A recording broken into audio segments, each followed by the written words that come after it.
Sick. Hey everyone, what's your guys' names? Nick J. Justin Espiritu. Jenna Duran. Brandon Sinwakio. What's your name? Lindsay Cho. Maraid. Do you guys know who Benjamin Netanyahu is? No idea. I don't know. No. No? I do not know. Do you know what's happening right now in Israel and Palestine? It's Or in the West Bank, excuse me? is it like a nationality conflict or like nation state thingy? I don't know.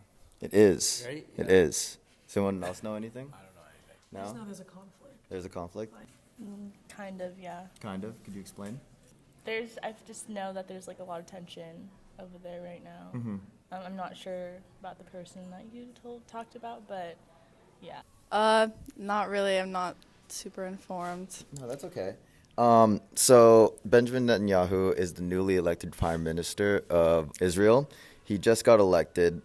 He's been reelected multiple times, but the biggest thing about his reelection now is that he's been supported by a party called the Jewish Power Party, which is a far-right ultra-nationalist party. Wow. Yeah, they're huge on an Israeli state for only Israelis. They want to occupy the West Bank, have Palestinians lose their autonomy. The leader used to be part of a terrorist group, but he now runs their police ministry, and he has a seat on their security council. The one interesting thing about it, though, is that a majority of the people that support the far-right nationalist kind of movement are people our age. Oh, wow. It's not old people like, how we see here. Yeah. What do you think that the Israel-Palestine conflict is about? I don't know. I don't know. That's a really good question, and I don't know the answer. I guess maybe something have to do with like the paradigm. Absolutely. If you took a guess, though, would you Absolutely. think it's If about you took a religion? guess, Would you think it's about religion? Ooh. I would think yeah.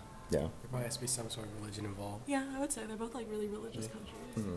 Possibly, yeah. Possibly. Is that your most likely answer? Definitely. Yeah. Well, actually, it's not. What is it? So it's actually what we've learned to call an ethno-nationalist conflict. Israel believes that they deserve a state of their own because of the Jewish, experience, World War II, and also previously, the anti-Semitism that happened throughout history. So they believe that they need a safe haven, while the Palestinians have been there forever. But the rhetoric has kind of changed from, it's not a Jewish state for Jews, it's an Israeli state for Israel, where a Palestinian, and then Palestinians are saying that they want a Palestinian state for Palestinians.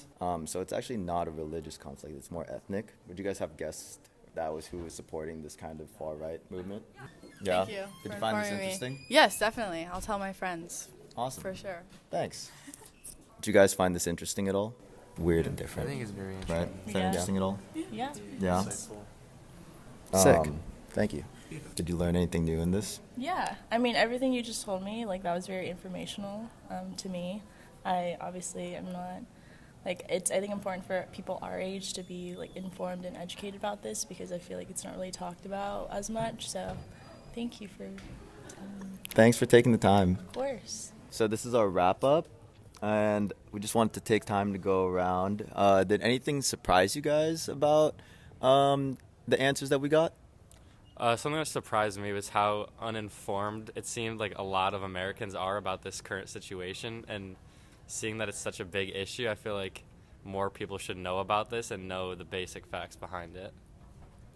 Yeah, I'm going to agree on that and say I was surprised by how many people didn't know who Netanyahu is, especially since he's all over the headlines. I also was surprised by the fact that no one knew really anything about the situation, even though the U.S. government is so involved in the conflict. Yeah, and also a lot of people said that they knew there was tension, but kind of didn't have any idea about what that tension could be, even religion or ethno-nationalist, which is the real reason. So that was surprising to me. Yeah, and I think I'm in agreement with all you guys that, I was just thinking that a lot of people wouldn't know very much, but I was surprised that some people had no idea about anything that was going on, regardless of whether there was conflict or not. They just knew that it was a sensitive topic that they weren't necessarily comfortable talking about. Yeah. Do you guys have any takeaways from this video? I think that it's also interesting, like, with it being a sensitive topic, people are afraid to, like, even, like, learn about it. I feel like that is something. So, I don't know. It would just be better if more people were informed. Yeah, I feel like everyone just is, like what Katie said, everyone's like scared to have the wrong opinion or say the wrong thing, so no one really wants to speak out about it and know what's really wrong. Yeah, I totally agree. I would say that it's shown me that our schools are kind of failing, especially since like people are so uninformed about certain issues. I think especially like our high school history classes should focus more on world history and like what the U.S. is actually involved in. Absolutely.